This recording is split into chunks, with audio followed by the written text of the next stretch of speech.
All right. Wow, this hour flew by really fast.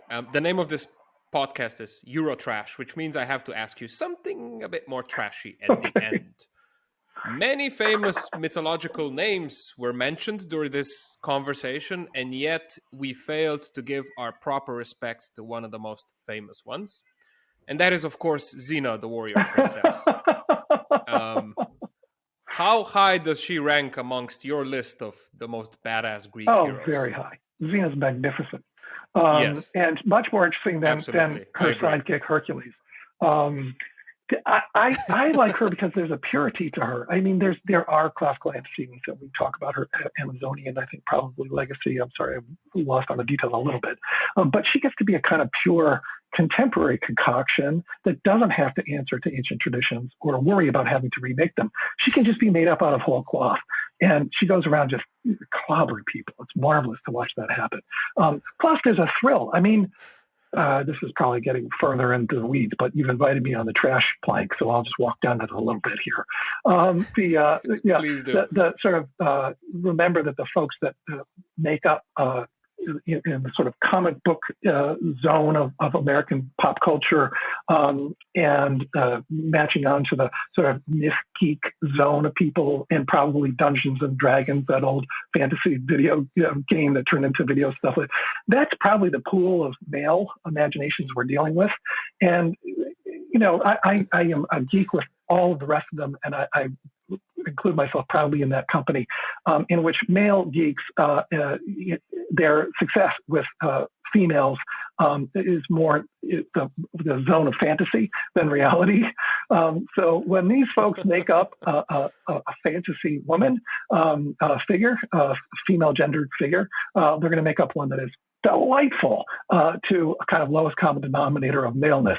I'll let women, when they make up the Xena, and maybe it's Gal Go in her version of this stuff in recent Amazon and Amazonian accounts and things like that. Maybe that's kind of where we're going to go, but the Xena thing is very much a male fantasy. And Lucy Lawless just portrays her flawlessly. She's magnificent. I don't want to say there's sort of no female gender thread in there that's being baked in that's real and authentic and serious. So that's also interesting. But yeah, she's magnificent. So who would not love Xena? And she's much more interesting than Kevin Sorbo and Pericles. Yeah. Oh God, that guy's so bad.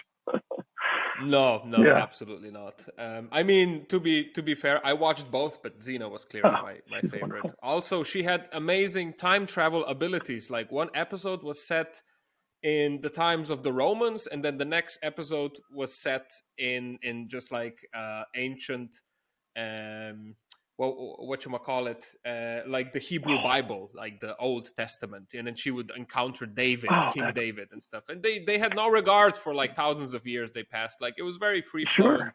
Well, the past is one big mush when you're doing these remakings. And you can draw from whatever you want because it's all back there.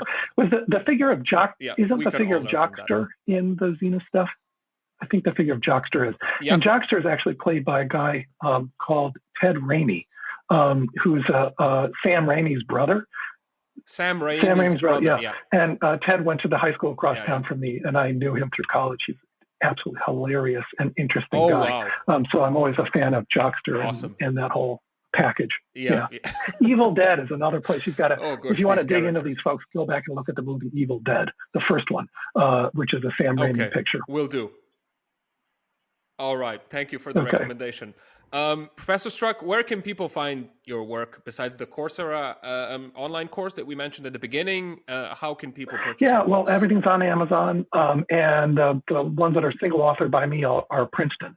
So the Myth book, probably a couple of years before it's done, but that'll be coming out from Princeton. And I do hope that it is accessible for a broad audience and not just a narrow work of scholarship like the others have been.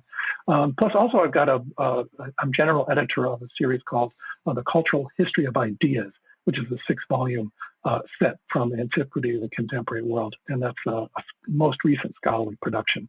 That's going to come out, we think, in December now. It was supposed to be October, but it keeps getting pushed back a little. But that'll be Bloomsbury Academic, a UK press. This was such a delight of a Well, for me conversation. too. Thank you so much for taking Thank the you. time.